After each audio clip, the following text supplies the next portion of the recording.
Mencionei anteriormente que na doutrina de batismos temos pelo menos 4 batismos distintos na Bíblia. O batismo em Cristo, o batismo nas águas, nos vídeos anteriores já falei deles, mas a Bíblia também fala do batismo no Espírito Santo e em fogo. Nesse vídeo eu quero falar a respeito do batismo no Espírito Santo. Em Mateus, no capítulo 3, no verso 11, João Batista diz: eu batizo vocês com água para arrependimento, mas aquele que vem depois de mim é mais poderoso do que eu, do qual eu não sou digno de carregar as sandálias. Ele os batizará com o Espírito Santo e com fogo. Eu quero tomar essa declaração de João Batista como um anúncio profético do que Cristo haveria de fazer. Quando olhamos para as Escrituras, percebemos que esse assunto passou a ser tratado como uma promessa. Quando lemos o início do livro de Atos, Atos capítulo 1, verso 4 diz: e comendo com eles, deu-lhes esta ordem: não se afastem de Jerusalém, mas esperem a promessa do Pai, a qual vocês ouviram de mim. Jesus está dizendo: eu fui o porta-voz, mas a promessa é do Pai, a qual vocês ouviram de mim, porque João na verdade batizou com água, mas vocês serão batizados com o Espírito Santo dentro de poucos dias. Jesus, ele faz um link com essa declaração de João Batista, que veio batizando com água, mas anunciando: Cristo haverá de batizar no Espírito Santo. Ele volta lá atrás e diz: vocês lembram do que foi anunciado? Pois bem, está chegando a hora do cumprimento. E Jesus chama isso de a promessa do Pai. Em Lucas, no capítulo 24, no verso 49, nós vemos Jesus dizendo o seguinte: eis que envio sobre vocês a promessa de meu Pai. Permaneçam, pois, na cidade, até que vocês sejam revestidos do poder que vem do alto. Ele estava falando sobre permanecer em Jerusalém. Então nós lemos o verso 50. Então Jesus os levou para fora até Betânia, e erguendo as mãos, os abençoou. E aconteceu que, enquanto os abençoava, ia se retirando deles, sendo elevado para os céus. A última instrução que Jesus dá antes de ser assunto aos céus diz respeito a ser batizado no Espírito Santo. No verso 8 de Atos 1, nós ainda lemos: mas vocês receberão poder ao descer sobre vocês o Espírito Santo, e serão minhas testemunhas, tanto em Jerusalém como em toda a Judéia, Samaria e até os confins da terra. O verso 9 diz: depois de ter dito isso, Jesus foi elevado às alturas à vista deles, e uma nuvem o encobriu dos seus olhos. A promessa do Pai. Jesus estava dizendo: antes de me ausentar, eu preciso que vocês se lembrem da promessa do Pai que eu comuniquei a vocês. Vocês precisam de um batismo. Lembrando que a palavra batismo significa mergulhar, imergir, ser colocado para dentro de. Quando falamos do batismo em Cristo, nós vimos que todos nós em um só Espírito fomos batizados. O Espírito Santo é quem nos leva a Cristo. Mas tão logo somos guiados a Cristo, Cristo está dizendo: e eu vou mergulhá-los no Espírito Santo. Sabe, nós precisamos entender que se por um lado houve a promessa, por outro lado houve o cumprimento. Eles permaneceram em Jerusalém, continuaram ali perseverando em oração. O verso 14 de Atos 1 diz: todos esses perseveravam unânimes em oração com as mulheres, com Maria, mãe de Jesus, com os irmãos deles. E a Bíblia diz no verso 2: ao cumprir-se o dia de Pentecostes, estavam todos reunidos no mesmo lugar. De repente, veio do céu um som como de um vento impetuoso e encheu toda a casa onde estavam assentados. E apareceram distribuídas entre eles línguas como que de fogo, as quais pousaram sobre cada um deles. E todos ficaram cheios do Espírito Santo e começaram a falar em outras línguas, segundo o Espírito lhes concedia que falassem. Esse é o cumprimento inicial da promessa do Pai feita por Jesus. Ao olhar para o livro de Atos, e eu discordo quando alguns estudiosos dizem que o livro de Atos não serve para teologia sistemática. Romanos capítulo 15, verso 4 diz: tudo quanto foi escrito para nosso ensino foi escrito. Não existe a distinção entre um livro que relata experiências e epístolas que ensinam a doutrina, dizendo um serve para sistematizar a teologia e o outro não. Nós percebemos no livro de Atos que tudo aquilo que foi instruído e eles vivenciaram na prática nos mostra exatamente como que aquilo que foi prometido se cumpriu, como que foi desfrutado. Então no livro de Atos nós temos 3 experiências de pessoas sendo cheias do Espírito Santo que entram na característica de descrição. Isso significa que tem detalhes. Mas nós temos outras 2 que elas entram na categoria de menção. né? Há uma menção de que ocorreu e não há preocupação em se descrever os detalhes daquilo que aconteceu. E acredito que nós precisamos olhar para as 5, né, narrativas de pessoas sendo cheias do Espírito Santo, mas levando em conta a diferença entre a descrição, que dá detalhes, e a menção, né, que não dá detalhes. Descrição, nós temos 3 episódios. Menção, nós temos 2 episódios. Então, eu quero que você possa olhar comigo para o segundo momento onde nós temos uma descrição de gente sendo cheia do Espírito Santo. Atos capítulo 10 nos mostra o apóstolo Pedro indo pregar por direção de Deus, né, liderado pelo Espírito Santo, ele indo pregar na casa de Cornélio. E a Bíblia diz, verso 44 de Atos 10, enquanto Pedro falava essas coisas, o Espírito Santo caiu sobre todos os que ouviam a mensagem.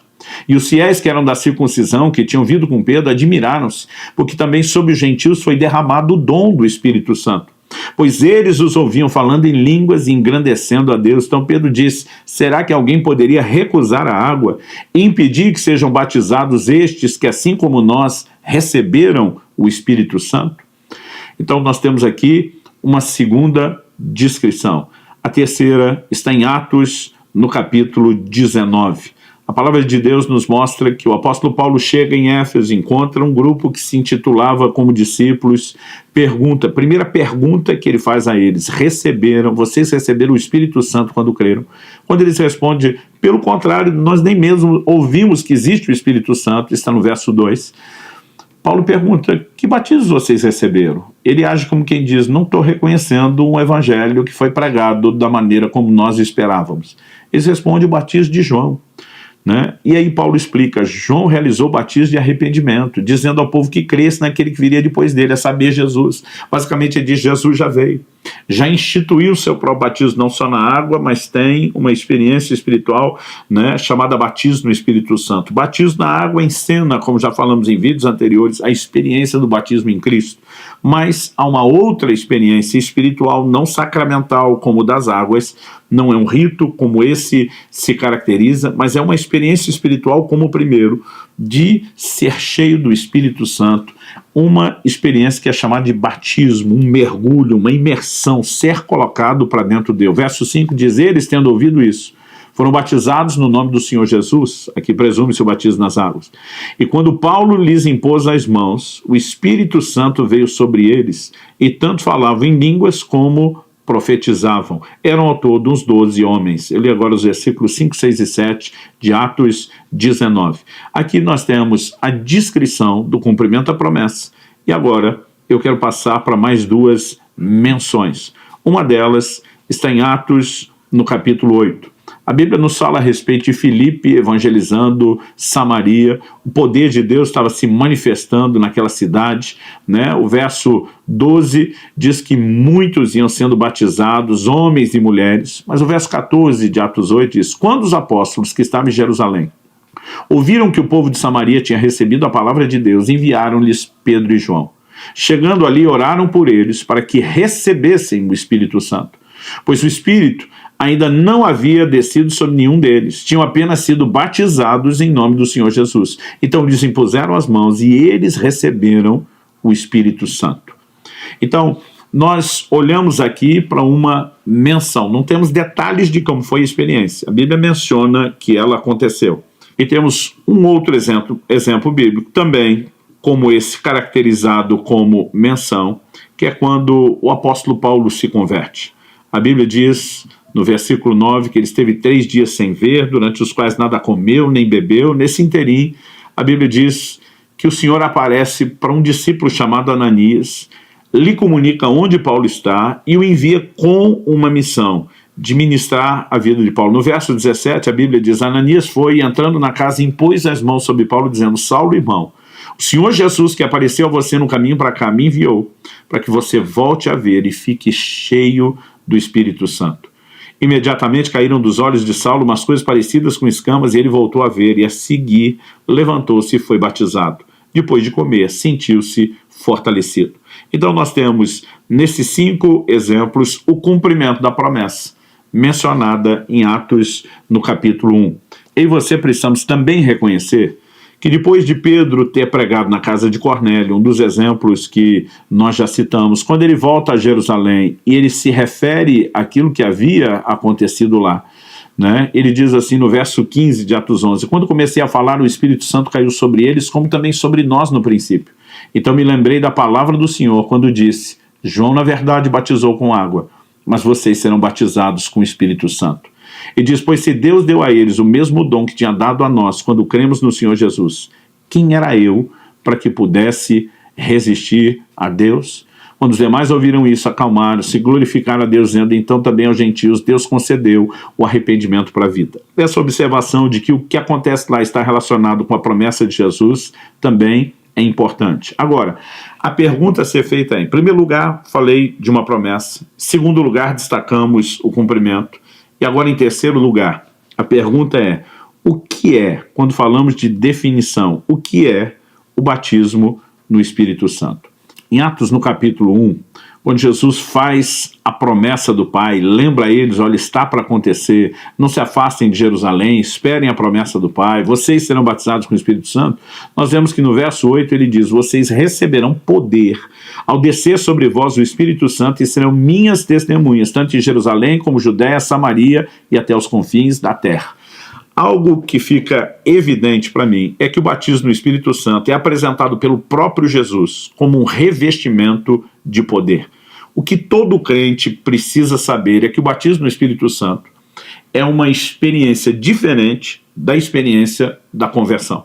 Por exemplo, nós não podemos dizer que os apóstolos não tinham o Espírito Santo quando foram cheios em Pentecoste. Por quê? A Bíblia nos mostra no final do Evangelho de João que Jesus, depois de ressuscitado, aparece a eles, sopra sobre eles e diz, recebam o Espírito Santo. Alguns acreditam que o ato é profético e vai se cumprir depois. Eu não tenho a menor dificuldade de reconhecer que aquilo pode ter se cumprido antes. Por quê?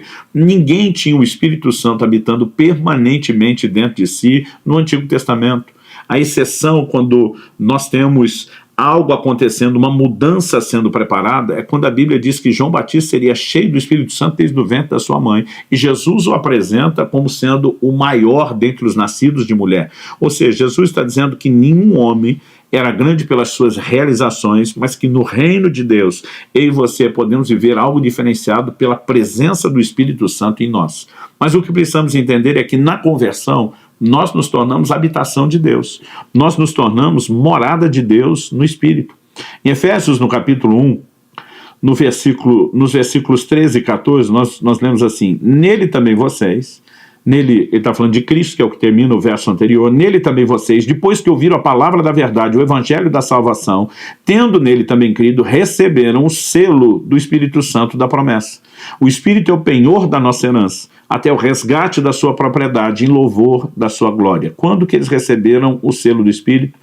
O apóstolo está dizendo, depois que ouviram a palavra da verdade, que ele chama de o evangelho da salvação, e tendo nele também crido. Quando se crê e se nasce de novo, nós recebemos o Espírito Santo para habitar em nós, nos tornamos o que Paulo diz na mesma carta aos Efésios, morada de Deus no Espírito. Mas o batismo no Espírito Santo é uma experiência posterior.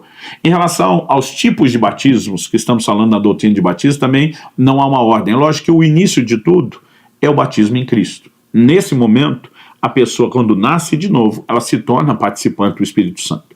Depois existe o batismo nas águas, que é uma forma de encenar o que aconteceu aqui. E temos também o batismo no Espírito Santo, e o assunto do próximo vídeo, que é o batismo em fogo.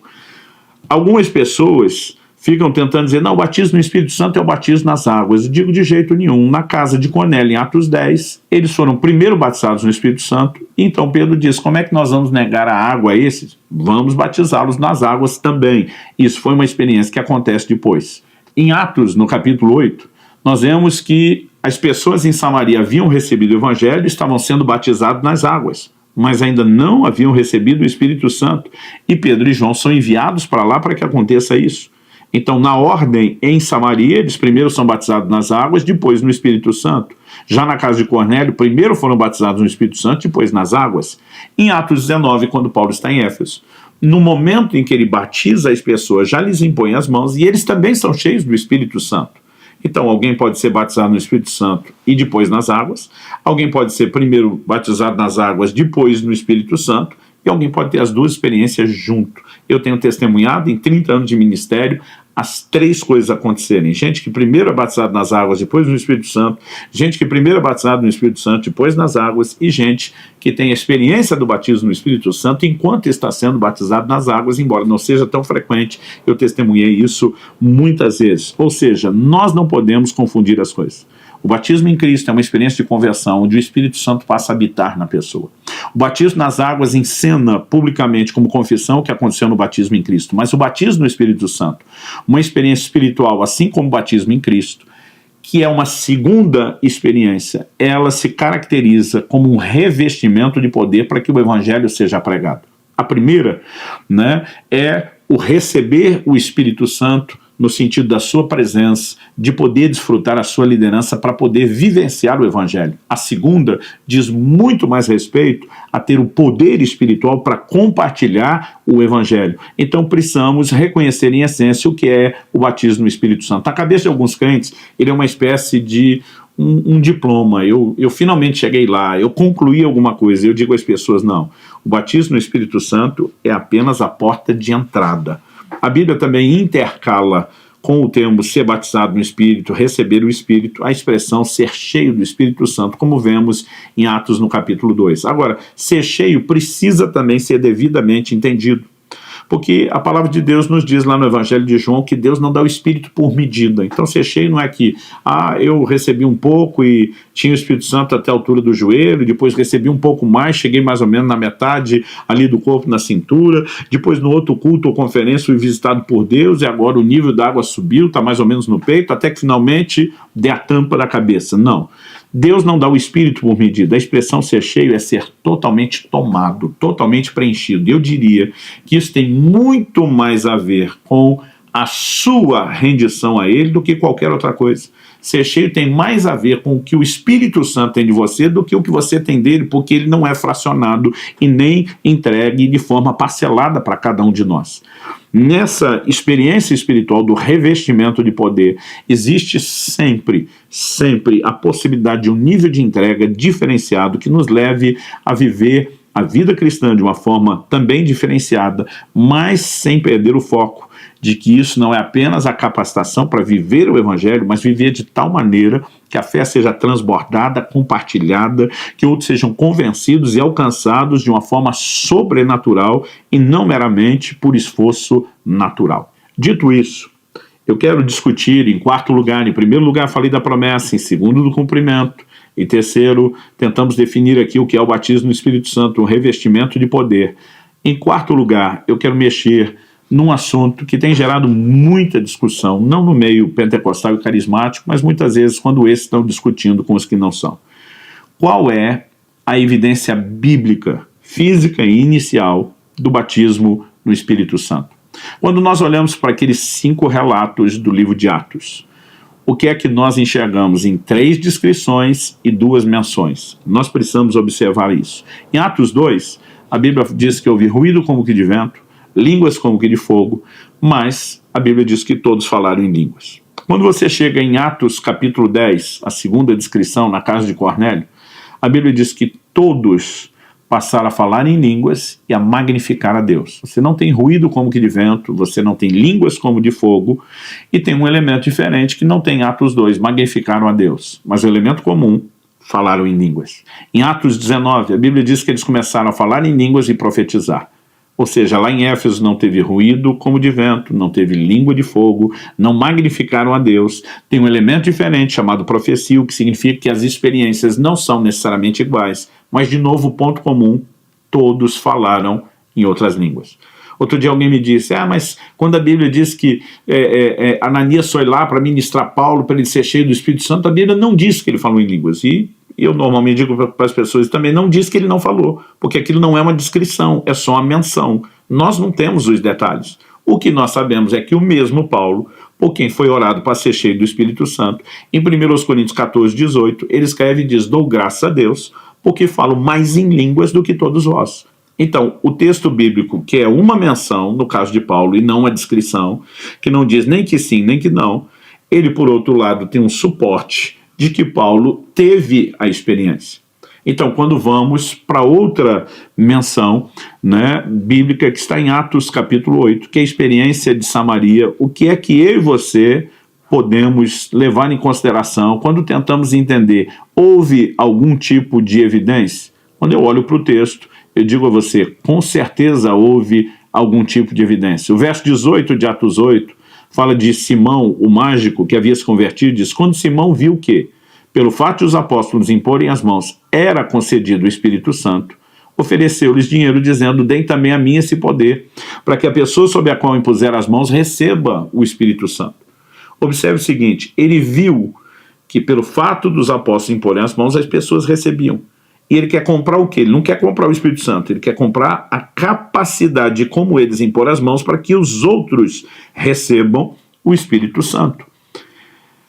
Como, essa pergunta ela é básica, mas é fundamental, como Simão viu que com a imposição das mãos as pessoas recebiam o Espírito Santo? O Espírito Santo não apareceu, não há relato no texto bíblico de uma aparição visível, né? E nós sabemos que ele, como Espírito, é invisível ao olho humano. Como a experiência foi vista?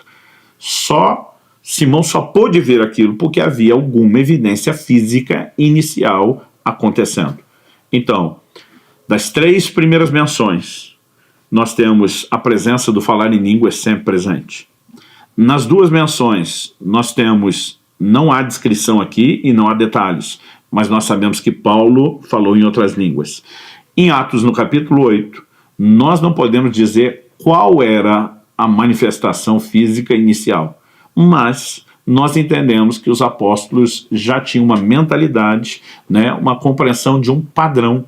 Quando Pedro, por exemplo, volta e conta o que aconteceu na casa de Cornélio, que eles falaram em línguas, eles reconhecem, se Deus lhes deu o Espírito Santo, como também fez conosco, ele está dizendo o padrão está se repetindo. Presume-se que o Pedro e o João, que foram ministrar lá, também estavam vendo o cumprimento do mesmo padrão, né? A Bíblia não está dizendo, olha, nesse dia foi diferente, nesse dia não aconteceu isso, aconteceu outras coisas. Há silêncio.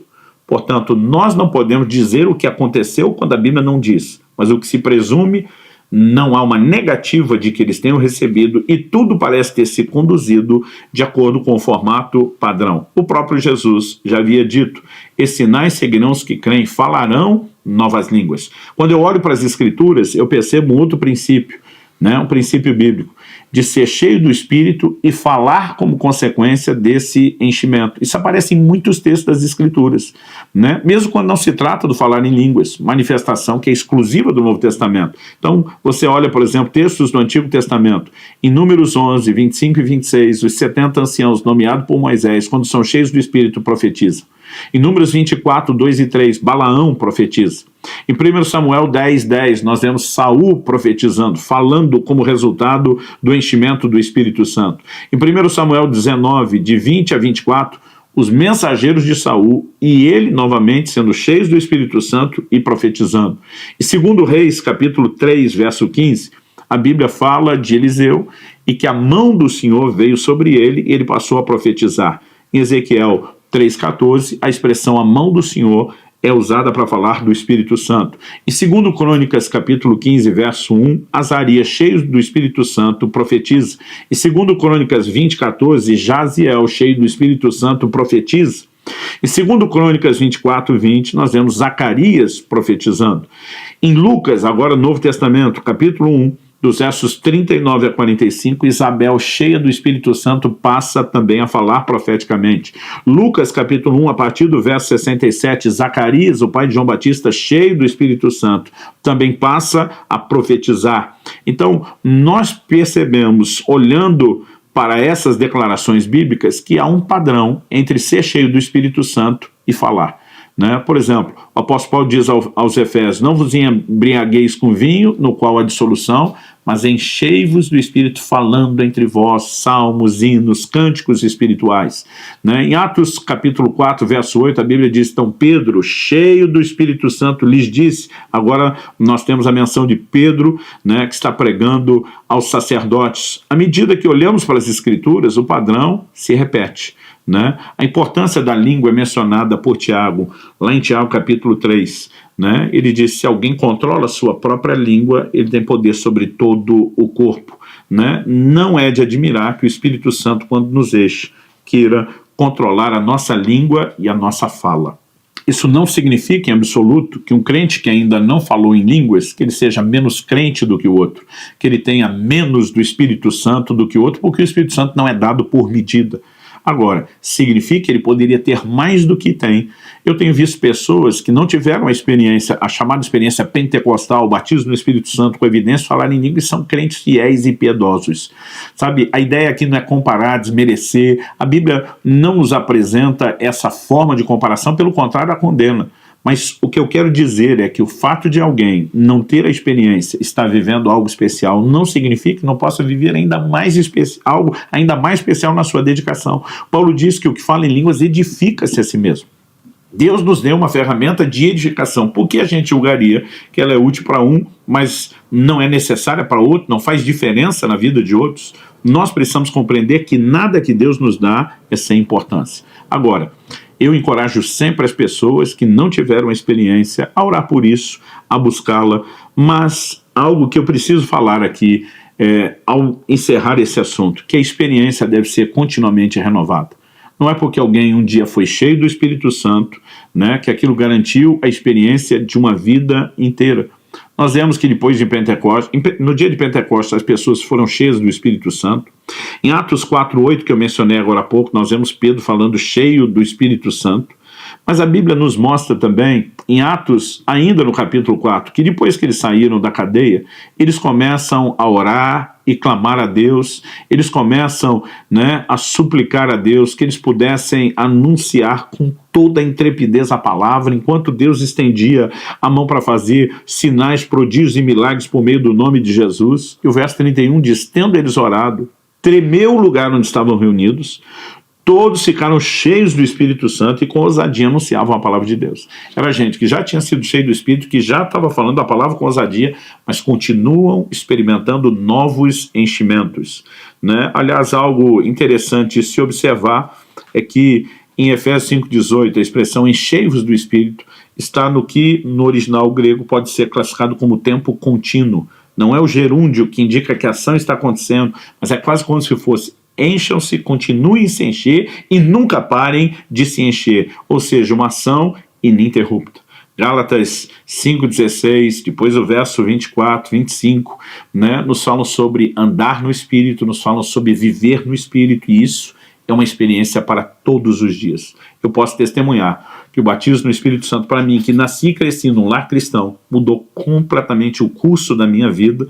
Não apenas impactou a minha comunhão, o meu relacionamento com Deus, mas me revestiu de poder, me acordou para a necessidade de ser uma testemunha de Cristo e me deu a capacidade de vivenciar isso de forma sobrenatural, com resultados que eu sei que eu jamais poderia ter provocado, produzido ou conseguido. É parte da doutrina bíblica, é parte da doutrina de Cristo, é parte da doutrina de batismos e não é algo que possa ser negligenciado, né? Aconselho a todos os crentes que ainda não tiveram experiência ou que não conseguem ter certeza sobre ela, busquem de todo o coração, porque isso é parte do plano e do propósito de Deus para cada um de nós. E Deus abençoe cada um de vocês e os leve a viver continuamente, não só a experiência do batismo, mas continuamente, uma vida cheia do Espírito Santo, para a glória de Deus.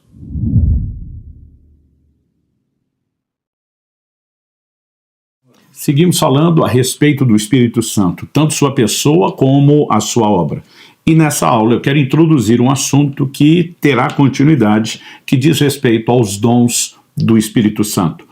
O apóstolo Paulo escreve em 1 Coríntios, capítulo 12, e ele começa já com abordagem direta, dizendo o seguinte: irmãos, não quero que vocês estejam desinformados a respeito dos dons espirituais. Ou seja, havia uma preocupação do apóstolo de que a igreja pudesse ter entendimento a respeito dos dons, e entendo que a importância dos dons dada na época, ela não deveria diminuir nem um pouco hoje, né? E vamos apresentar algumas razões para que a gente consiga, de fato, perceber isso. Mas a primeira delas diz respeito ao que o apóstolo vai falar sobre a edificação do corpo. Por exemplo, no capítulo 14, né, o apóstolo Paulo ele segue falando a respeito dos dons. Eu brinquei entre o capítulo 12 e o 14, nós temos um recheio, que é o 13, onde ele fala do caminho mais excelente, da importância do amor. Mas no capítulo 14, o apóstolo vai falar da seguinte forma, no finalzinho do verso 5, para que a igreja receba edificação. Nós precisamos entender qual é o propósito dos dons, né? No versículo 7 de 1 Coríntios 12, o apóstolo faz a seguinte afirmação: a manifestação do Espírito é concedida a cada um visando um fim proveitoso. O proveito não diz respeito apenas ao indivíduo. Na verdade, o indivíduo que flui nos dons, ele deve ter como foco, como proveito os dons, a edificação de outros, a edificação da igreja ou daqueles que compõem a igreja. Então, é muito importante que a gente possa ter o devido olhar para isso. E o apóstolo Paulo, ele começa já no verso 1 falando sobre a importância de não ser ignorante, desinformado, mas nos versos 2 e 3, ele também traz informações importantes sobre os dons que eu quero seguir lendo. Eu quero, em primeiro lugar, apresentar aqui o que eu vou chamar de um panorama geral, né? Para só depois desse panorama geral, a gente falar a respeito de quantos dons são, as suas categorias, a maneira como eles funcionam. Então, em relação ao panorama geral, além dessa ideia de não ignorar os dons, e na próxima aula nós vamos trabalhar um pouco melhor o que significa esse conceito de não ignorar os dons, não estar desinformado a respeito deles. Agora eu quero enfatizar os versículos 2 e 3.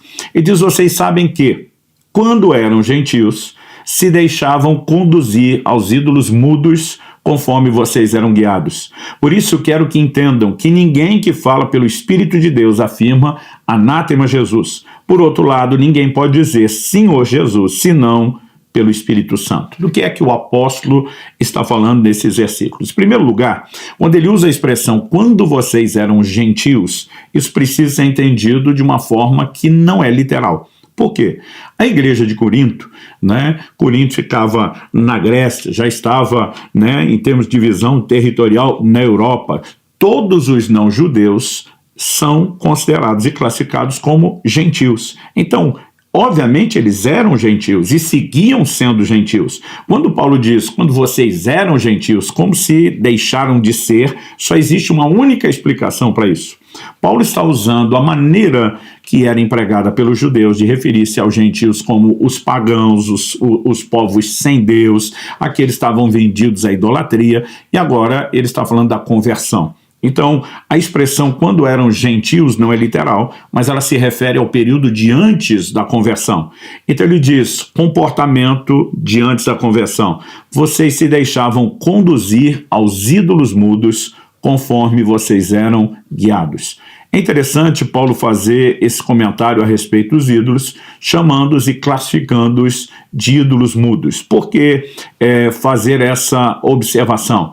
A palavra de Deus, no Salmo 115, a partir do verso 4, diz assim: os ídolos das nações são prata e ouro, obra de mãos humanas. Tem boca e não falam, tem olhos e não veem, tem ouvidos e não ouvem, tem nariz e não cheiram, tem mãos e não apalpam, tem pés e não andam, e som nenhum lhe sai da garganta.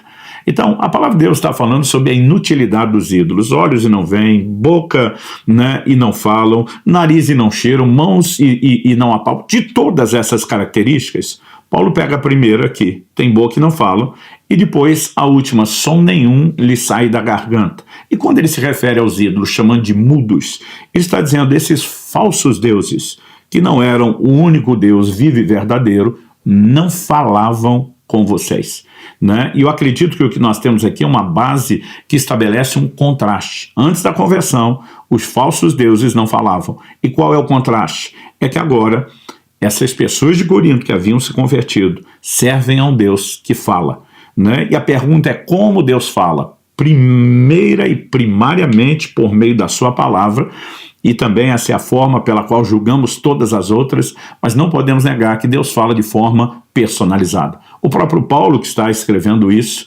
né, depois da experiência que teve de Jesus lhe aparecer no caminho de Damasco, ele descobre que Jesus envia um discípulo chamado Ananias para trazer uma palavra muito específica, não apenas orar por ele para que ele voltasse a ver, fosse cheio do Espírito Santo. O próprio Senhor falou com Ananias numa visão, diz, né, a respeito de Paulo, do seu ministério, do futuro, que ele pregaria não só a judeus, mas também a gentios, seria testemunha diante de reis, ou seja, Deus fala e fala de forma pessoal, fala de forma direta. É lógico que essas experiências sempre precisam estar em linha com a revelação da palavra, porque se foi o mesmo Espírito Santo que inspirou a Escritura, que é também quem fala, não haverá desacordo. Aliás, essa é a ideia do verso 3. Quando Paulo diz, por isso quero que entendam que ninguém que fala pelo Espírito de Deus, o que significa que falar pelo Espírito de Deus? Ele está abordando a questão dos dons. O conceito de profecia, que em 1 Coríntios 14:1 é o dom que mais será incentivado, é falar por outro. Paulo está falando que Deus fala por meio de outras pessoas. Ou seja, pelo Espírito de Deus, essas pessoas usadas por Deus podem comunicar uma mensagem de Deus. Então, quando o apóstolo vai abordar essa questão de falar pelo Espírito, ele vai abordar os extremos dos dois lados. E diz, ninguém que fala pelo Espírito vai dizer ou afirmar anátema a Jesus. A palavra anátema, na melhor das hipóteses, significa algo abominável, na pior das hipóteses, maldito. Ou seja, o Espírito Santo jamais levaria alguém a falar contra Jesus, né, a falar contra a Escritura, a falar contra tudo aquilo que ele já tem revelado. Em outras palavras, não jogaria contra, né, o patrimônio, por assim dizer. Então, há alguns parâmetros onde nós podemos buscar o acordo e o bom senso nas manifestações para poder avaliar se é o Espírito de Deus se movendo ou não. E diz, por outro lado, ninguém pode dizer Senhor Jesus senão pelo Espírito Santo. Nenhuma fonte maligna de inspiração para qualquer pessoa vai promover o senhorio de Jesus Cristo. É lógico que Paulo está pegando só os extremos, né? Olha, se alguém está enfatizando o senhorio, está sendo movido pelo Espírito Santo. Se está falando contra Jesus, não está. Mas com isso ele mostra algo que será detalhado no capítulo 14, que mesmo a palavra profética, diferente da Escritura, que a aceitamos de forma inquestionável, a tratamos como infalível, quando falamos a respeito de profecia, não. Paulo diz, falem os profetas, 2 ou 3, os outros julguem, né? Então é necessário julgamento, porque não se trata de uma manifestação perfeita. Como definiremos, né? Há uma parceria entre Deus e o homem. O Espírito Santo inspira, o homem executa, e por conta dessa participação, muitas vezes nós podemos até ter uma revelação correta e uma aplicação equivocada. Então, é importante entender que os dons do Espírito não devem ser tratados dessa forma, em pé de igualdade com a palavra de Deus, inclusive devem ser julgados por ela. Mas depois vamos explorar um pouco melhor isso. Nos versículos 4 a 6, o apóstolo fala sobre a diversidade de dons. Ele começa dizendo assim, ora, os dons são diversos, mas o Espírito é o mesmo.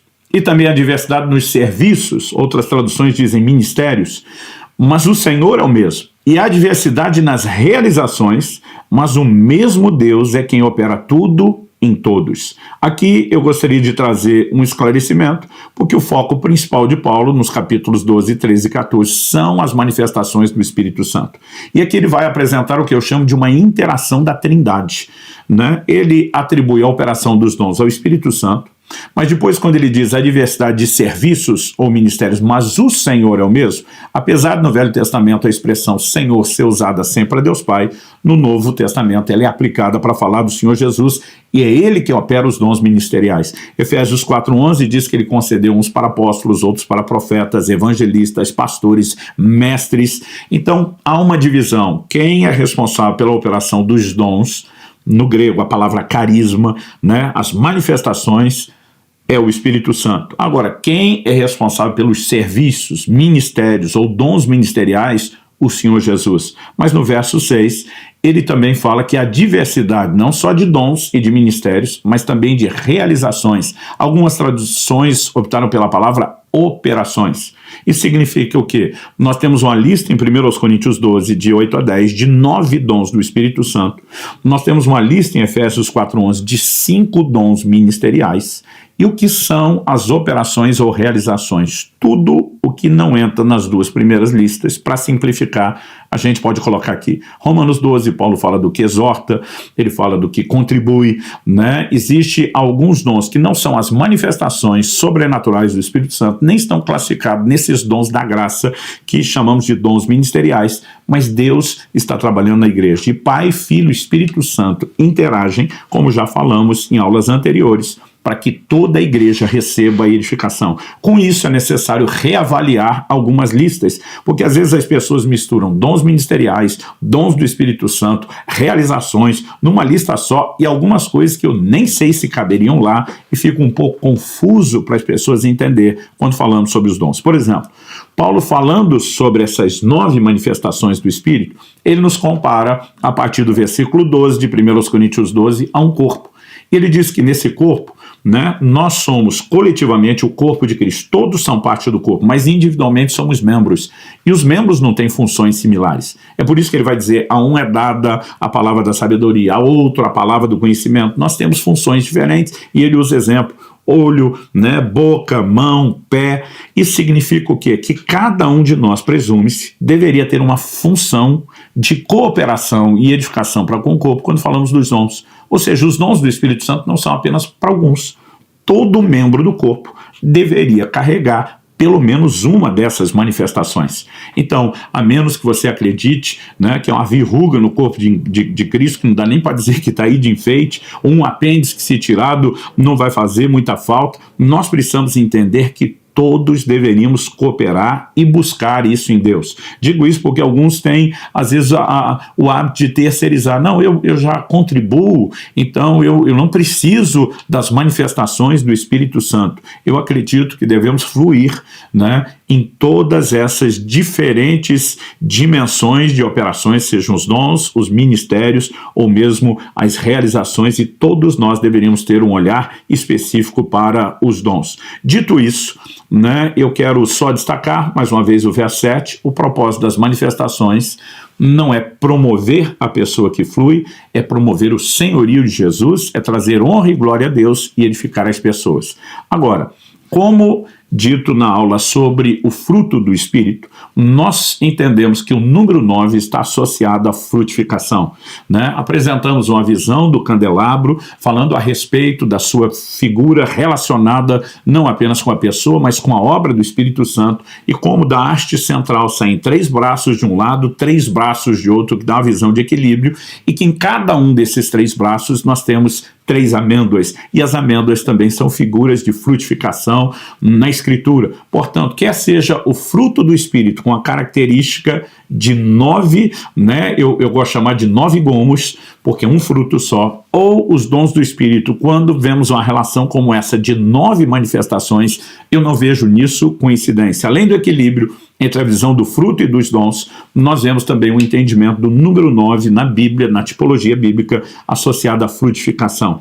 E 3 braços com 3 amêndoas cada. Isso me leva a entender que uma divisão prática que fazemos, de dividir os 9 dons do Espírito em 3 categorias de 3 dons cada, cabe muito bem dentro dessa figura bíblica.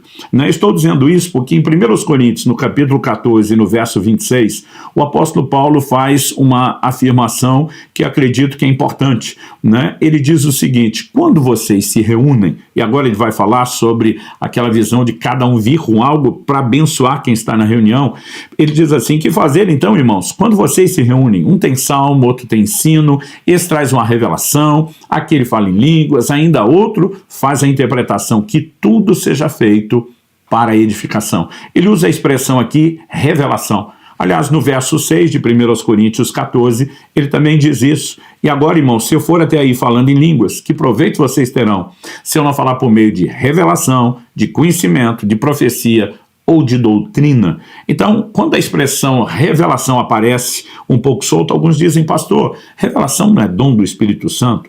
Não seria então uma 10ª manifestação além das 9? E normalmente eu digo às pessoas: não, revelação está mais para uma categoria de dons, porque 3 desses dons, a palavra de sabedoria, a palavra do conhecimento e o discernimento de espíritos, elas têm a característica de revelação. Então, quando a Bíblia fala de revelação, ela pode estar falando não só de um dom específico, mas de um grupo de dons que flui de uma forma muito parecida. Aliás, esses dons, quando você pega os exemplos de Antigo e Novo Testamento, e a ideia aqui não é ser exaustivo, é apenas trazer, né, um resumo ao conciso, eles normalmente se manifestam ou por meio de um testemunho interior do Espírito Santo, ou por meio de visões, né? Esses três dons de revelação estão relacionados dessa forma. A grande distinção entre a palavra de conhecimento, que ela é basicamente uma revelação dedutível, mas a palavra de sabedoria é uma revelação seguida de conselho, enquanto que, por sua vez, o discernimento de espíritos é a capacidade de perceber espíritos, e alguns crentes associam só a libertação a demônios. Nós precisamos entender que toda visão, toda aparição de anjo, de Jesus ressuscitado, é uma manifestação do discernimento de espíritos, a capacidade de discernir o mundo espiritual que normalmente não se vê e não se percebe com os sentidos naturais. De todos os 9 dons do Espírito, o que mais está relacionado à predição ao futuro é a palavra de sabedoria, uma revelação seguida de conselho. Então, alguns exemplos bíblicos é quando José tem a revelação do que significa o sonho ou os sonhos de Faraó, e ele vai trazer uma orientação diante da revelação de algo que ainda vai acontecer, como o faraó deveria se conduzir. Segundo Reis capítulo 6, quando Eliseu também diz ao rei de Israel, guarda de passar por tal e tal lugar, porque o rei da Síria colocou ciladas contra ti, saber que lá tinha uma armadilha, né, na perspectiva militar, foi uma revelação, mas seguida de conselho, evita passar por lá para que você seja poupado. Quase sempre o dom que mais está relacionado com coisas que não aconteceram, diferente do que muitos imaginam, não é a profecia, né? É a palavra da sabedoria, que no Velho Testamento quem falava do futuro eram os profetas, mas os profetas eram chamados de videntes, e a profecia não se manifesta por meio de visão, normalmente ela é uma fala inspirada pelo Espírito Santo. Então, esses profetas, além de profetizar e de ter o dom de profecia como ministério, eles também tinham os dons de revelação, por isso eram chamados videntes, por conta das visões. Mas também podemos destacar um segundo grupo de dons. O primeiro, dons de revelação, inclui palavra de sabedoria, palavra do conhecimento e discernimento de espíritos. O segundo grupo, né, eu chamaria, como muitos já na teologia pentecostal denominam, como dons de poder. Porque em vários textos o apóstolo Paulo vai usar a expressão poder. Em 1 Coríntios 2,4 ele diz, a minha palavra não chegou até vocês, a minha pregação não chegou até vocês, baseada em palavras persuasivas de sabedoria humana, mas em demonstração de espírito e de poder. Quando ele fala de poder, está sempre enfatizando milagres, que são sinais visíveis. Em vários outros textos, nós veremos o apóstolo Paulo usando o emprego da palavra poder com essa ênfase. Por exemplo, em Romanos 15:18, ele diz, porque não ousarei falar sobre coisa alguma, a não ser sobre aquelas que Cristo fez por meio de mim, para conduzir os gentios à obediência por palavras e por obras, agora verso 19, por força de sinais e prodígios, pelo poder do Espírito de Deus. Então, quais são os dons de poder? Aqui eles estão relacionados a milagres. São 3. O dom da fé, a operação de milagres e os dons de curas. Esse é o único que aparece no plural, né? Dons de cura, e alguns comentaristas dizem que até cura poderia ser traduzido no plural, mas a palavra dons, né, está ali no plural. Agora, você pega dons de cura e você entende que ele tem um foco específico de milagres relacionados à cura. Os outros milagres não cura. O que são milagres não cura? Jesus transformou água em vinho. Foi milagre? Foi. Foi cura? Não. Multiplicou pães e peixes. Foi milagre? Sim. Foi cura? Não. Todos os milagres não cura se subdividem entre o dom da fé e a operação de milagres. A distinção básica entre um e outro, alguns definem, é que o dom da fé é mais passivo, ele recebe, enquanto que a operação de milagres é ativa, ela produz a manifestação. Quando falamos do dom da fé, nós estamos falando da fé que todo crente tem. Romanos 12:3 diz que nos foi repartida por Deus uma medida de fé.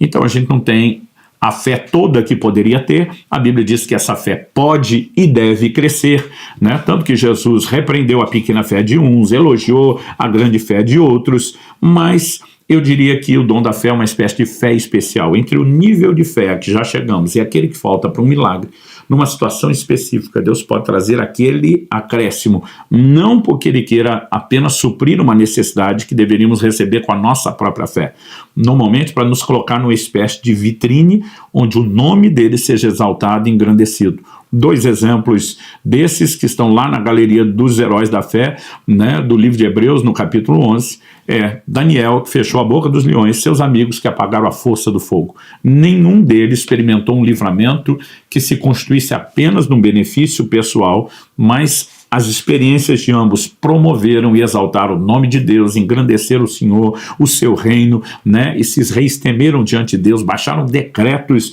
envolvendo reconhecimentos a respeito de quem era o Deus deles, e aí nós temos o efeito ou impacto de benefício coletivo e não apenas pessoal. E temos ainda uma outra categoria de dons, alguns chamam dons de inspiração, outros chamam dons da palavra. Eu gosto da expressão dons vocais, são manifestações faladas. Aliás, há uma relação enorme na Bíblia entre ser cheio do Espírito Santo e falar. Em Joel 2,28, e acontecerá depois disso, diz Deus, né, diz o Senhor, que derramarei do meu Espírito sobre toda a carne, vossos filhos e vossas filhas profetizarão, né? Ele também diz, vossos jovens terão visões, sonharão vossos velhos, os servos e servas profetizarão. Há uma relação entre ser cheio do Espírito e falar, embora outras manifestações como sonhos e visões também possam vir, o falar é muito enfatizado na Bíblia. E nesse departamento, né, ou nesse braço do candelabro que chamamos uma categoria de dons vocais,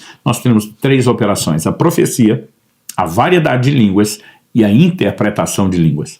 Aqui é importante a gente destacar algumas coisas. Em primeiro lugar, há uma manifestação bíblica do falar em línguas que ela entra na categoria de oração e não de dom, né? Então o apóstolo Paulo vai falar em 1 Coríntios 14, se eu orar em espírito, e ele está falando a respeito de orar em línguas e não com a mente, né? Ele vai algumas vezes abordar o falar em línguas como uma linguagem de oração. O que fala em línguas não fala a homens e sim a Deus, ou seja, está orando. E isso é algo que nos foi dado para benefício pessoal. Não podemos confundir com o dom de variedade de línguas, seguido de interpretação, que é uma das 9 manifestações do Espírito Santo para edificação de outros e não edificação pessoal. Eu sei que o assunto é abrangente, né? Merece um pouquinho de atenção, inclusive em outra aula diferente, eu escrevi um livro inteiro a respeito desse assunto, não temos como esgotar o assunto aqui, mas eu preciso fazer essa distinção. Então, as manifestações vocais são profecia, variedade de línguas e interpretação de línguas.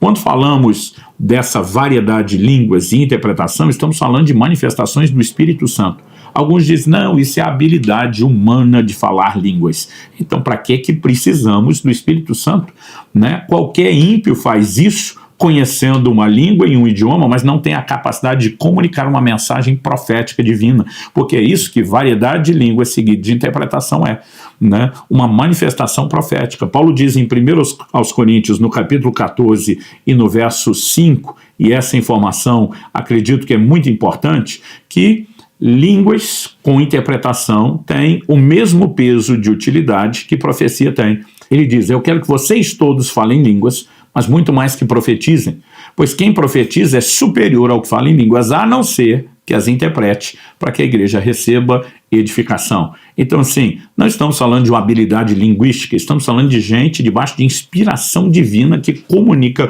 conteúdo sobrenatural divino, profético para a edificação da igreja, né? Aliás, em 1 Coríntios, no capítulo 14, no verso 13, Paulo diz assim, por isso quem fala em línguas, ore para que as possa interpretar. Se é uma habilidade natural, por que tem que orar para poder interpretar? É lógico que ele está falando de algo espiritual, né? E eu e você precisamos entender o seguinte, que profecia, né? Me permita esse exemplo só para... Eu sei que ele é limitado, mas só para tentar comunicar algo.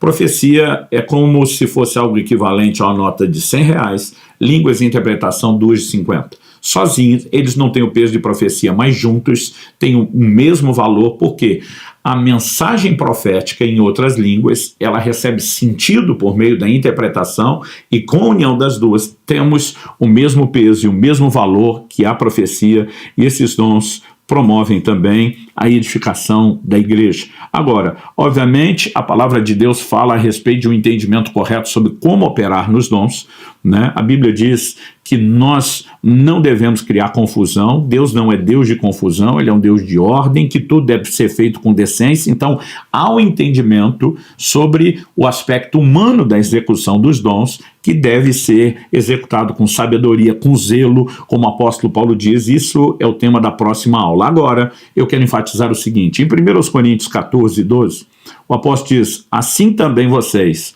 visto que desejam dons espirituais, procurem progredir para a edificação da igreja. Então, em primeiro lugar, ele fala de desejar dons, né? Nós precisamos entender que a Bíblia nos encoraja a buscar, mas essa busca precisa começar pelo desejo. E muitas pessoas sequer têm o desejo porque nem entendem o que são os dons e a sua operação. Mas isso deve ser esclarecido a ponto de nós entendermos a sua importância e, reconhecendo a sua importância, nos dispomos para sermos canais nas mãos de Deus para abençoar outras pessoas. Depois, ele nos mostra a importância de, além de desejar, de buscar. 1 Coríntios 12, 31 diz: entretanto, procurem com zelo os melhores dons. Assim como 1 Coríntios 14, 1 diz: sigam o amor e procurem com zelo os dons espirituais, principalmente o de profetizar. Então existe uma busca. Começa-se com o desejo, parte-se para uma busca. Essa busca não é geográfica, tipo uma caça ao tesouro, ela obviamente é uma busca espiritual. E agora há pouco eu citei 1 Coríntios 14, 13. Por isso, quem fala em línguas, ore para que as possa interpretar. Ore para quê? A forma de acessar aquilo que não temos é buscar isso em oração. Então essa busca que é espiritual, ela deve ser regada à oração. Oração, de uma forma geral, uma vida de oração, nos introduz em experiências sobrenaturais. A maior parte das experiências extraordinárias que lemos no livro de Atos estão relacionadas ao ambiente de oração, né? A pessoas ou grupos de pessoas que estavam orando antes de serem introduzidos nessas experiências. Muitas vezes as pessoas me param nos mais diversos lugares para dizer: pastor, ore por mim, eu quero ter os dons. Eu digo: mais do que a minha oração é importante, a oração importante é a sua e não uma única. Uma vida de oração, e oração insistente, recorrente, regular pelos dons. Agora, acredito que, se por um lado precisamos entender que em 1 Coríntios 12, 11, a Bíblia diz que o Espírito Santo distribui os dons como Ele quer, ou seja, não se trata de mera escolha nossa. Por outro lado, a Bíblia também diz, né, que nós devemos buscar os melhores dons, como já li, né, a citação de 1 Coríntios 12, 31. Então as pessoas perguntam: mas espera aí, é o Espírito Santo quem decide? Ou sou eu que escolho os melhores? Aliás, muitos me perguntam: quais são os melhores? Né? Será que existe uma lista dos principais e os outros que a gente diz, não, são mais ou menos? Não necessariamente. Né? Há algumas perspectivas de interpretação que levam isso em conta e consideração, mas eu costumo dizer que normalmente os melhores são os melhores aos nossos olhos, porque, como diz lá o livro de Filipenses, Deus opera em nós o querer e o realizar segundo a sua boa vontade. Então, normalmente, o Espírito Santo, que quer distribuir os dons conforme lhe apraz, ele desperta desejos, e esses desejos devem ser levados em consideração, no mínimo em oração, enquanto estamos na busca, né, para que a gente consiga encontrar a conciliação daquilo que ele tem, né, como plano e propósito, com aquilo que ele também está despertando em nós, em termos de desejo, para que a gente consiga combinar essas coisas. Mas um elemento importantíssimo é não apenas saber que existem os dons, quantos são, quais são seus nomes, mas é principalmente entender como devemos funcionar nos dons, como se dá essa parceria entre o Espírito Santo que inspira e o homem que executa. E esse será o assunto da nossa próxima aula, né? Acredito de muita importância não só para direcionamento prático, mas inclusive na definição de uma doutrina a respeito dos dons do Espírito Santo. Então, né, fique ligado e não deixe de acompanhar a próxima aula, porque eu tenho certeza que ela vai acrescentar e muito à sua vida.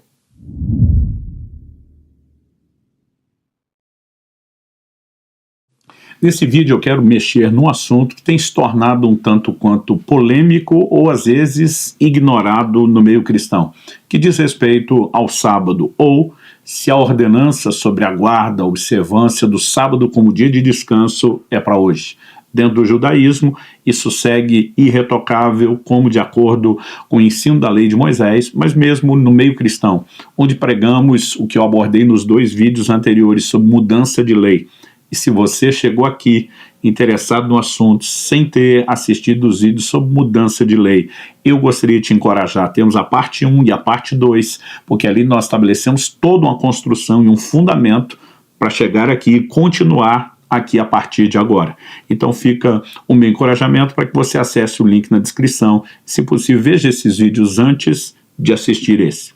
Bom, quando falamos a respeito do sábado, mesmo no meio cristão, onde se entende mudança de lei, declarações como o fim da lei a Cristo, onde a mudança de sacerdócio, a mudança de lei, né, e que nesse processo de reforma já estabelecemos uma visão de que a lei de Moisés tinha caráter temporário, prazo de validade, se dava ao seu caráter profético. Cristo diz: eu não vim revogar, eu vim cumprir. Com todo esse fundamento dos outros vídeos, ainda assim, eu tenho visto cristãos que se debatem. Há igrejas que se dizem evangélicas, cristãs, professando a fé da nova aliança, mas se declaram sabatistas. Outros preferem não tocar no assunto, mas quando são atacados não têm argumento nenhum para responder. Então acredito que isso sim precisa ser parte das nossas discussões sobre os fundamentos doutrinários. Eu quero começar em primeiro lugar, né, destacando a instituição divina sobre o sábado. Vamos começar do começo. Em Gênesis, no capítulo 2, nos versos 1 a 3, nós lemos: assim, pois, foram acabados os céus e a terra e tudo o que neles há. E havendo Deus terminado no 7º dia a sua obra que tinha feito, descansou nesse dia de toda a obra que tinha feito.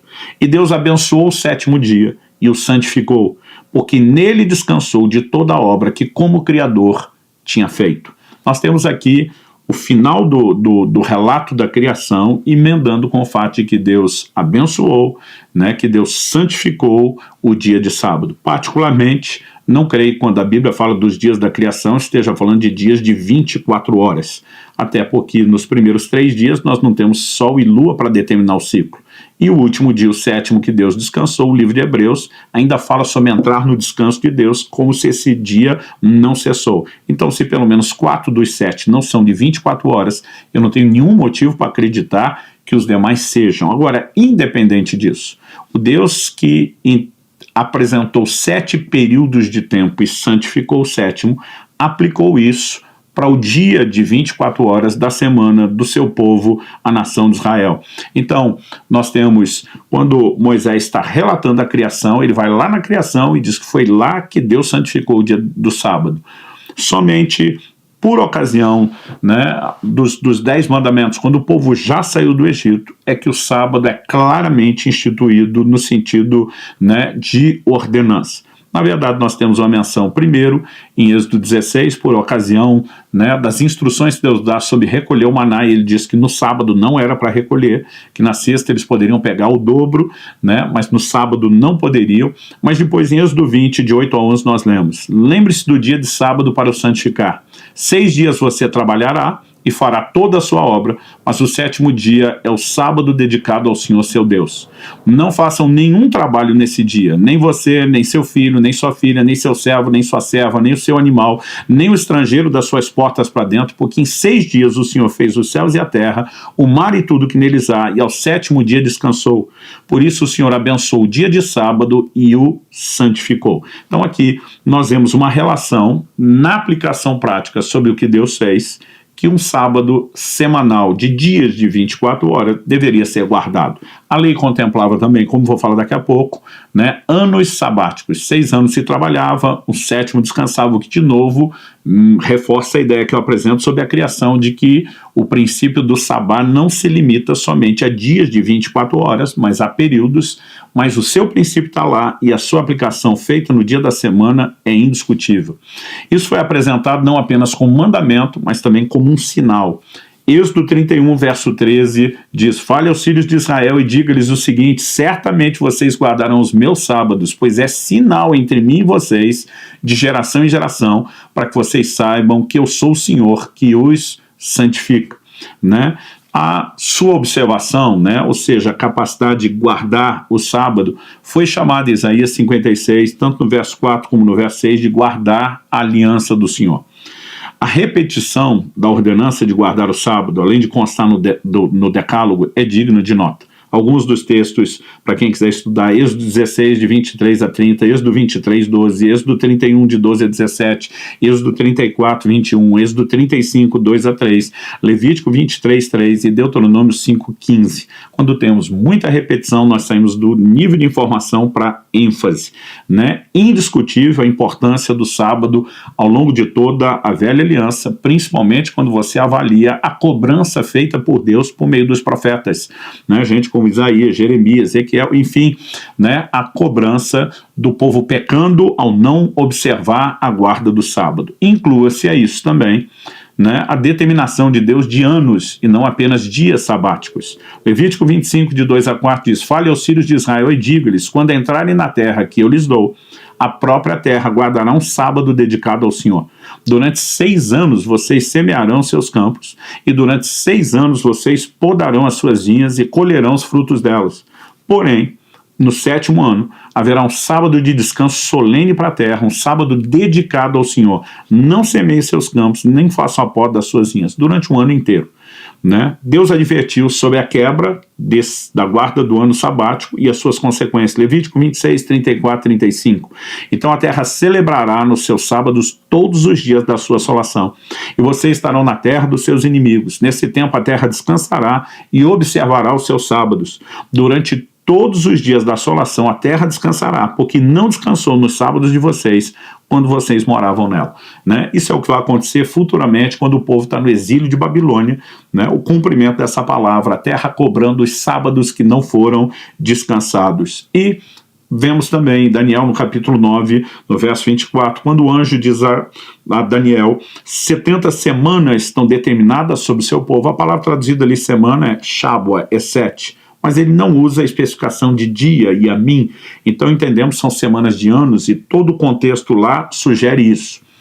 Considerando a clareza desse mandamento, da sua instituição, da sua cobrança, o que é que eu e você podemos entender quando, estudando o que estudamos nos últimos vídeos sobre mudança de lei, né, como lidamos com a ideia de que houve ajustes na nova aliança ou não, né? Então precisamos, em segundo lugar, compreender o que a nova aliança apresenta, o que ela propõe a respeito do assunto do sábado.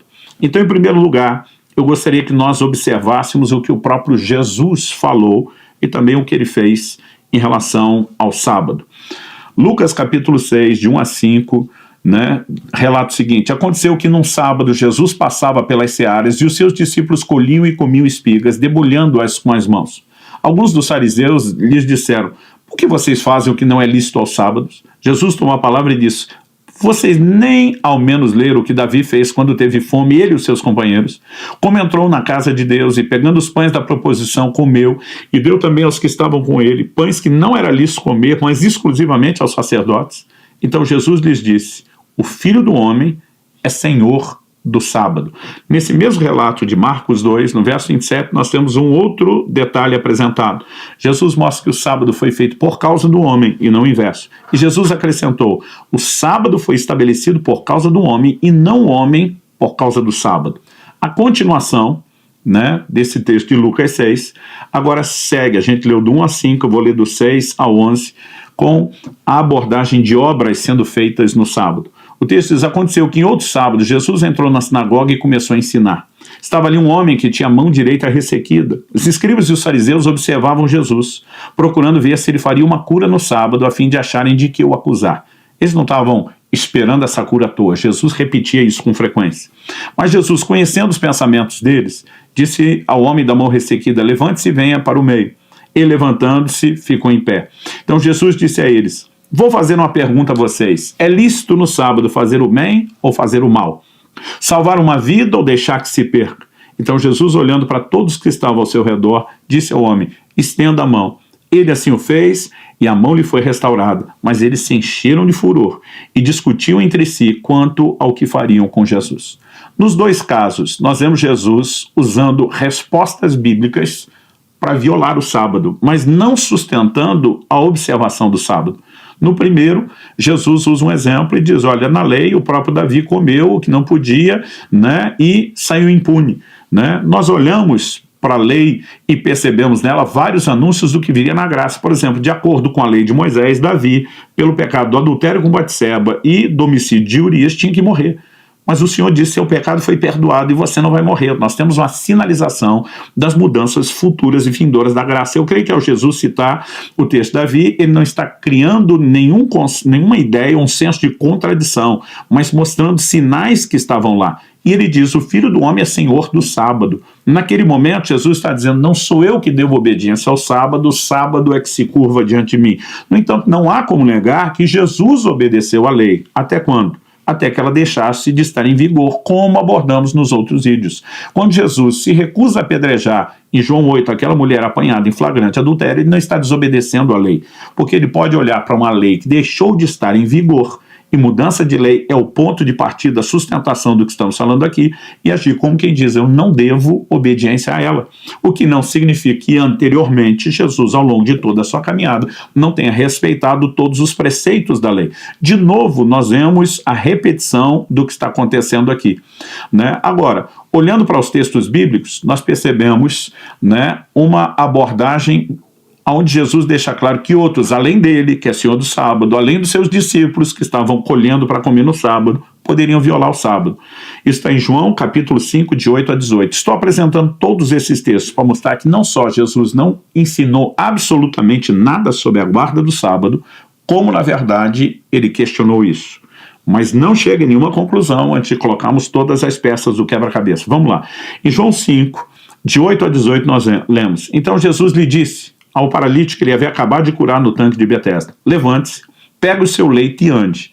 Imediatamente o homem se viu curado e, pegando o leito, começou a andar. Mas o texto diz: e aquele dia era sábado. Por isso os judeus disseram ao que tinha sido curado: é sábado. Nesse dia você não tem permissão para carregar seu leito. O próprio profeta Jeremias especifica o que a lei de Moisés só dizia sobre não trabalhar, ele fala sobre não carregar cargas, né? E eles dizem: você não pode carregar o seu leito. Ao que ele lhes respondeu: o mesmo que me curou me disse: pegue o seu leito e ande. Ele está dizendo: por que é que vocês vão me dizer que é proibido se o que me curou me mandou fazer isso? Perguntaram-lhe: quem é o homem que disse a você: pegue o seu leito e ande? Aquele homem que tinha sido curado não soube responder, porque Jesus tinha se retirado por haver muita gente naquele lugar. Mais tarde, Jesus encontrou no templo e lhe disse: olha, você foi curado, não peque mais, para que não lhe aconteça coisa pior. Vamos fazer uma pausa aqui. Jesus adverte o homem: se você volta a pecar, você vai piorar o estado em que você estava. Mas ainda assim Jesus manda o homem carregar o que não podia carregar no sábado, mesmo demonstrando preocupação de que ele não pode pecar. Será que Jesus está tratando a não observação daqueles preceitos do sábado como pecado? Evidente que não. Agora vamos ler. O homem se retirou e disse aos judeus que tinha sido Jesus quem o havia curado. E por isso os judeus perseguiam Jesus, porque fazia essas coisas no sábado.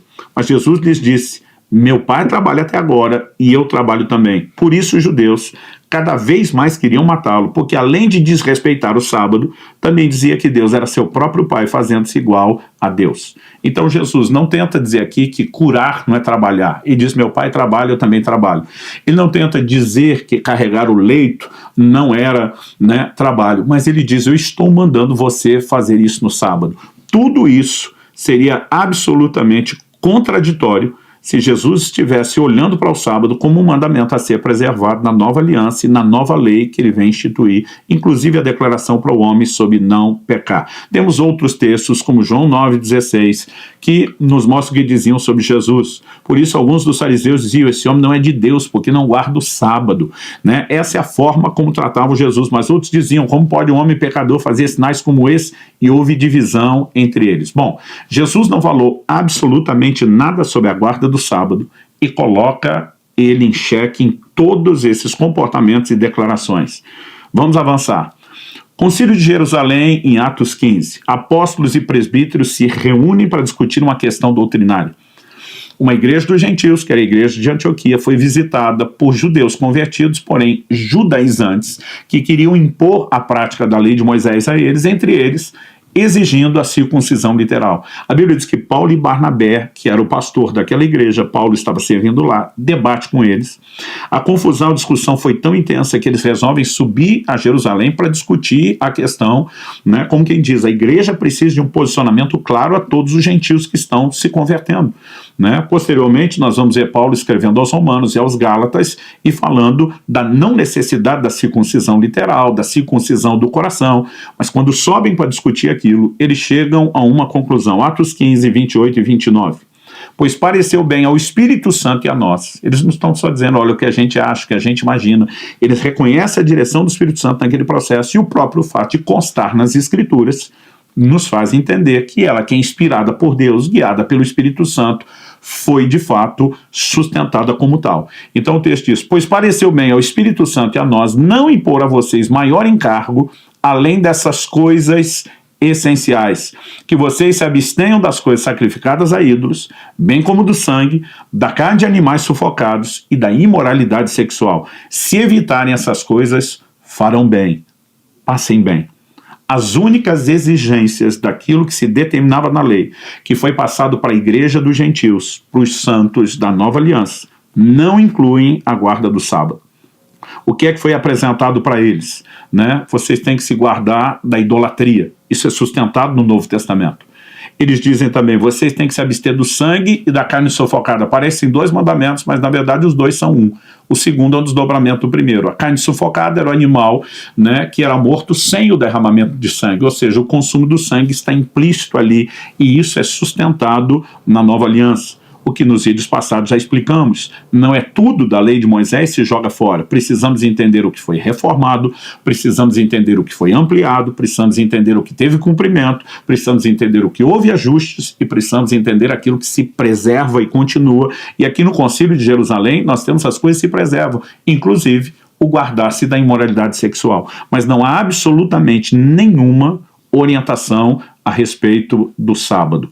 Dito isso, vamos avançar na discussão e ver o que Paulo falou a respeito do sábado nas suas epístolas. Bom, escrevendo aos Romanos, aqui não temos Paulo falando diretamente sobre o sábado, mas sobre a questão de observar um dia diferente do outro. Em Romanos, no capítulo 14, dos versos 1 a 6, nós lemos: acolham quem é fraco na fé, não porém para discutir opiniões. Um crê que pode comer de tudo, mas quem é fraco na fé come legumes. Quem come de tudo não deve desprezar o que não come, e o que não come não deve julgar o que come de tudo, porque Deus o acolheu. Quem é você para julgar o servo alheio? Para o seu próprio dono é que ele está em pé ou cai, mas ficará em pé, porque o Senhor é poderoso para o manter de pé. Antes de continuar a leitura, vamos avaliar. Ele está falando de opiniões diferentes. Um crê que pode comer de tudo, o outro acredita que não pode comer de tudo, só legumes. É lógico que Paulo já tomou partido quando diz que esse que acredita só pode comer legumes é fraco na fé, é débil na fé. Então Paulo já tomou o posicionamento. Não existe restrições alimentares no Novo Testamento, ou seja, esses preceitos da lei não passaram. Mas ele está dizendo, dá para deixar os dois conviverem com pensamentos diferentes, com paciência para com o que é débil na fé. Agora segue o raciocínio. Na sequência ele emenda: alguns pensam que certos dias são mais importantes do que os demais. Estou lendo na Nova Almeida atualizada, né, uma tradução por equivalência, não por literalidade, mas outras dizem, alguns fazem diferença entre dia e dia, outros julgam iguais todos os dias.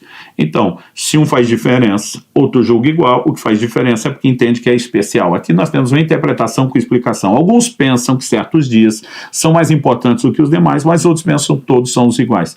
Cada um tem opinião bem definida em sua própria mente. Quem pensa que certos dias são mais importantes, faz isso para o Senhor.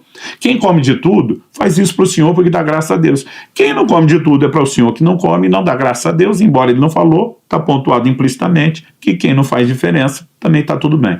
Vamos parar e pensar aqui. Se Paulo acreditasse que o sábado era um mandamento a ser preservado, ele simplesmente diria, gente, se praticar está legal, se não praticar está tudo bem, defina aí o que você quer, ainda que ele reconheça que você tem aqui maduro e débil na fé, né? Ele está dizendo, não há violação na forma diferente de cada um pensar e praticar. Então ele expõe a diferença de pensamento entre quem julga igual, né, todos os dias, encoraja o convívio com as diferenças, sem um julgar o outro. Agora, se o apóstolo acreditasse que o sábado era um mandamento atual, ele simplesmente ia dizer, fica à vontade para pensar diferente. Se ele deixa aberta a possibilidade também de que alguém trate um dia como sendo diferente, não significa que observar um dia de descanso por semana seja proibido na nova aliança, mas significa que ele não é mandatório, que ele não é obrigatório. Em Gálatas 4, de 9 a 11 nós lemos: mas agora que vocês conhecem a Deus, ou melhor, agora que vocês são conhecidos por Deus, como é que vocês estão voltando outra vez aos rudimentos fracos e pobres, aos quais de novo querem servir como escravos? Vocês guardam dias, meses, tempos e anos. Receio que o meu trabalho por vocês tenha sido em vão. Paulo fala de que eles estão vivendo um retrocesso na fé, voltando a rudimentos fracos e pobres, ou seja, aos preceitos da lei. E ele fala que observar dias, inclusive meses, tempos, anos, estações e tudo aquilo que a lei determinava, os levaria a um lugar onde Paulo está dizendo: meu trabalho por vocês foi em vão. Como alguém que reconhece que o sábado é um mandamento que ultrapassa os limites da velha para a nova aliança, simplesmente chamaria a preocupação com observar um dia desse de retrocesso? Estou dizendo isso porque há algumas discussões sobre o sábado, onde as pessoas dizem: não quer dizer que ele terminou, né? O sábado ele tem que ser guardado, ou ele mudou. Daqui a pouco nós vamos chegar lá. Primeiro, nós estamos desconstruindo a possibilidade de encontrar qualquer resquício ou sinalização de que é um mandamento. Não é apresentado assim aos romanos, não é assim aos gálatas. Agora vamos ver o que Paulo declara aos colossenses. Colossenses 2, 16 e 17. Portanto, que ninguém julgue vocês por causa de comida, bebida, ou dia de festa, ou lua nova, ou sábados, porque tudo isso tem sido sombra das coisas que haviam de vir, porém o corpo é de Cristo. Já falei nos vídeos anteriores sobre mudança de lei, que a ótica da nova aliança sobre os ritos da lei de Moisés é: não passe de ordenanças da carne, baseada em comidas, bebidas, mas ele também, além de falar comida e bebida, fala de abluções, ritos de purificação. Aqui ele está falando: ninguém julgue vocês por causa de comida e bebida, esses ritos, mas aqui ele inclui dia de festa, lua nova, que eram observados, mas ele inclui sábados. Há preocupação com os sábados, seja os sábados semanais, seja os sábados, por exemplo, tinham dias fixos de datas ao longo do ano, que eram sábados independente do dia que caía na semana, seja os sábados anuais, todo o pacote deles. Já vi gente dizer: não, sábados no plural não é aquele sábado da semana. Não limita-se a ele, mas não o exclui de forma alguma, né? Não há nada que dê indício de que Paulo está tratando dos demais sábados, mas não do semanal. Ele bota tudo no bolo e diz: são sombras de coisas que haviam de vir. Ou seja, como o apóstolo Paulo está tratando a questão do sábado, naquela categoria de um símbolo do Antigo Testamento que tem cumprimento no Novo Testamento. Ele diz: ninguém julgue vocês. Gente, se isso é um mandamento, como ele vai dizer: não deixe alguém julgar você a respeito do assunto se você guarda ou não guarda? Se é um mandamento, tem que guardar. Se é um mandamento, não está guardando, está errado e tem que ser confrontado. Como que ele simplesmente diria: não deixe julgar vocês? Ele sabia da pressão dos judaizantes, do quanto todo mundo queria impor os preceitos da lei sem esse filtro de entendimento da mudança de lei, e ele está tentando proteger a igreja. Agora, sombra de quê? É interessante como o sábado está relacionado com a graça de Deus, por isso a figura de não trabalhar. Então a Bíblia diz: pela graça sois salvos mediante a fé, isso não vem de vós, é um dom de Deus, não vem das obras. Você pega, por exemplo, o dia da expiação, era um sábado, ele tinha data fixa no mês, mas o dia em que caísse era dia de descanso. Você pega, por exemplo, o ano do jubileu, ele era um ano sabático. Sempre o sábado está relacionado às questões da redenção. Lá atrás Deus diz: é sinal da aliança. Mas ele também diria, lá atrás, que ele faria uma nova aliança. Isso significa que nós não estaríamos presos. E quando usa a expressão sinal, assim quando eles colocaram o sangue no umbral da porta, na celebração da primeira Páscoa, que a Bíblia diz: o sangue será por sinal, nós estamos falando de algo que profetizava a respeito dos bens vindouros que seriam concretizados em Cristo. Então, depois de ver o que Jesus falou, do silêncio do concílio, né, de Jerusalém, o que Paulo falou, nos resta um último texto no Novo Testamento sobre o sábado, que está no livro de Hebreus. Em Hebreus, no capítulo 4, eu quero ler do verso 1 ao 11. O texto é grande, mas merece atenção. Diz assim: portanto, visto que nos foi deixada a promessa de entrar no descanso de Deus. Aí você vai entender as declarações já no Velho Testamento, Deus dizendo: não entrarão no meu descanso. Ele está dizendo: tem gente que não entra por agir errado, tem aqueles que por agir correto entram. Ele faz um paralelo de como os israelitas, por incredulidade, não entraram em Canaã, e agora ele segue com esse paralelo dizendo: visto que nos foi deixada a promessa de entrar no descanso de Deus, tenhamos cuidado para não parecer que algum de vocês deixou de alcançá-lo. porque também a nós foram anunciadas as boas novas, exatamente como aconteceu a eles, a geração que saiu do Egito, que é a figura da nossa redenção. Mas a palavra que eles ouviram não lhes trouxe proveito, porque não foram unidos por meio da fé com aqueles que ouviram. Outra tradução diz que a palavra não foi unida de fé no coração deles. Mas ele afirma, nós porém que cremos, agora é nós porém os da nova aliança, entramos no descanso, conforme Deus disse, assim jurei na minha ira, não entrarei no meu descanso. Ele disse isso, mesmo que as obras já estivessem concluídas desde a fundação do mundo, porque em certo lugar, assim disse a respeito do sétimo dia, e vem a citação de Gênesis, no sétimo dia, Deus descansou de todas as obras que tinha feito, e novamente no mesmo lugar, não entrarão no meu descanso, na lei. Visto, portanto, que resta entrarem alguns naquele descanso, ou seja, não é que não entraram porque ninguém vai entrar, ele está dizendo resta entrarem alguns naquele descanso de Deus, e que por causa da desobediência não entraram aqueles aos quais anteriormente foram anunciadas as boas novas, de novo determina certo dia hoje, falando por Davi muito tempo depois, segundo antes lhes tinha sido declarado, hoje se ouvirem a sua voz não endureça o coração. Ora, se Josué lhes tivesse dado descanso, falando de Canaã, não falaria posteriormente a respeito de outro dia. Portanto, resta um repouso sabático para o povo de Deus. Algumas versões bíblicas só usam resta um repouso, mas a palavra, traduzida é o repouso sabático, é o sabatismo. Resta um repouso sabático para o povo de Deus. Porque aquele que entrou no descanso de Deus, também ele mesmo descansou de suas obras, como Deus descansou das suas. Aqui uma referência a Cristo. Portanto, esforcemo-nos por entrar naquele descanso, a fim de que ninguém caia, segundo aquele exemplo de obediência. Aqui, o sábado é apresentado como uma manifestação plena da obra da graça nas nossas vidas, mas não como um mandamento a respeito de um dia semanal a ser observado. Eu tenho visto algumas argumentações pró-sábado e eu queria deixar as devidas respostas. Em primeiro lugar, tenho visto gente dizendo, não, você tem que fazer uma distinção da lei cerimonial e dos 10 mandamentos. E a minha pergunta às pessoas é, que distinção é essa? Que ninguém, nem no Antigo Testamento, nunca reconheceu. Nós temos ritos cerimoniais? Sim. Ritos que cessaram porque eram uma figura? Sim. E nós temos valores morais que continuaram? Sim. E não só os que estão nos 10 mandamentos. Nós temos, por exemplo, a continuidade da não ingestão de sangue, que não era parte dos 10 mandamentos. Então a gente não pode dizer que lei moral são só os 10 mandamentos. Tem outras coisas que não estão nos 10 e que passaram. O que determina o que passa e o que não passa não é a nossa escolha de um rótulo, essa lei é isso, é aquela. É o que o Novo Testamento sustenta. E o Novo Testamento trata o sábado como a sombra de um bem vindouro e não um mandamento literal. Outro dia alguém me disse, mas me pregaram os 10 mandamentos para me tirar da idolatria. Eu falei, se usar os 10 mandamentos para te pregar isso antes da conversão, é outra conversa. A gente não pratica idolatria, não é por causa de uma declaração da lei de Moisés, é porque o Concílio de Jerusalém, é porque as epístolas determinam que não é para praticar idolatria. Outras pessoas dizem, não, os gentios convertidos foram liberados do sábado no Concílio de Jerusalém, mas não os judeus. Eu digo, então agora Deus tem 2 povos distintos. Quando a Bíblia está dizendo que não tem mais gentil, nem judeu, mas que ele fez um só corpo, uniu numa só carne. Não, nós estamos imaginando que agora tem 2 povos distintos e 2 leis, uma para cada um. Então Jesus não veio mudar, Jesus só veio aumentar uma lei para outro povo e deixar uma anterior com aquela. Gente, vamos parar de inventar moda e forçar a barra. O Novo Testamento não ensina a guarda do sábado. Para terminar, a pergunta é, houve substituição pelo domingo? Eu vou te dizer, também não.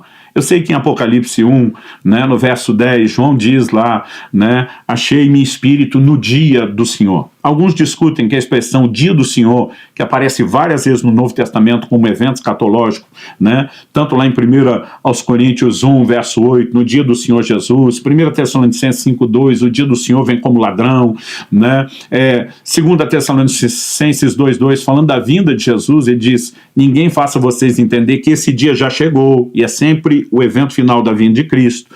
O dia do Senhor virá como ladrão, de 2 de Pedro 3, 10, naquele dia os céus passarão com um grande estrondo, é a consumação de todas as coisas.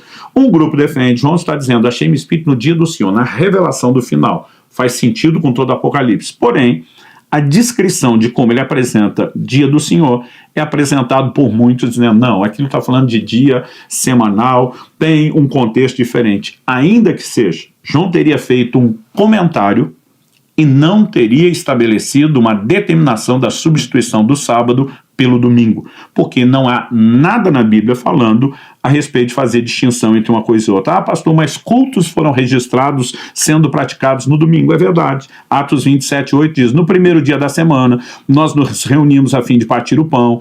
Paulo, que pretendia viajar no dia seguinte, falava aos irmãos e prolongou a mensagem até a meia-noite, né? Você conhece o texto ali, entrou de uma igreja de gentios. Mas em Atos 16:13, a Bíblia mostra que há registro de reuniões nos sábados também entre gentios convertidos, em Filipos, né? O texto diz, Atos 16:13, no sábado saímos da cidade para a beira do rio, onde nos pareceu haver um lugar de oração, e assentando-nos falamos às mulheres que estavam ali, né, se reunindo. Então, nós temos menção das duas coisas. É fato que os cristãos passaram a tratar o dia da ressurreição, porque o domingo foi o dia que Jesus ressuscitou, como o dia do Senhor, sim. É fato, começaram a migrar os cultos para o domingo, sim. A pergunta é, há uma exigência de que o domingo seja observado ou de que o sábado foi trocado pelo domingo? E a resposta é não.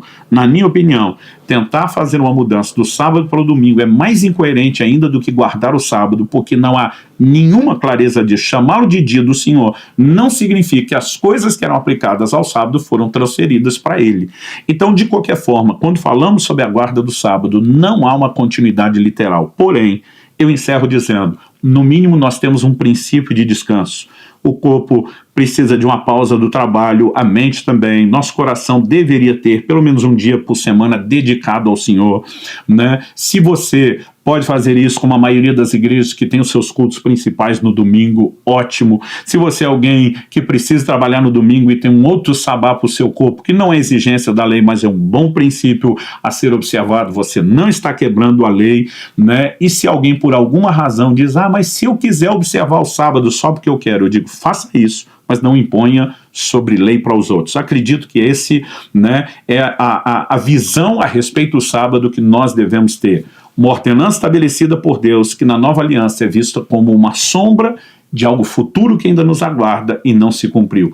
E agora que as sombras começaram a se cumprir, nós não temos uma exigência da observação prática, mas temos um chamado a considerar com esperança tudo aquilo que ele projeta, a manifestação plena da graça. Eu espero que isso elucide, ajude você, né, a viver a vida cristã de uma forma simples e prática e, de fato, fundamentado no que a Bíblia diz e não no que os outros gostariam que ela dissesse.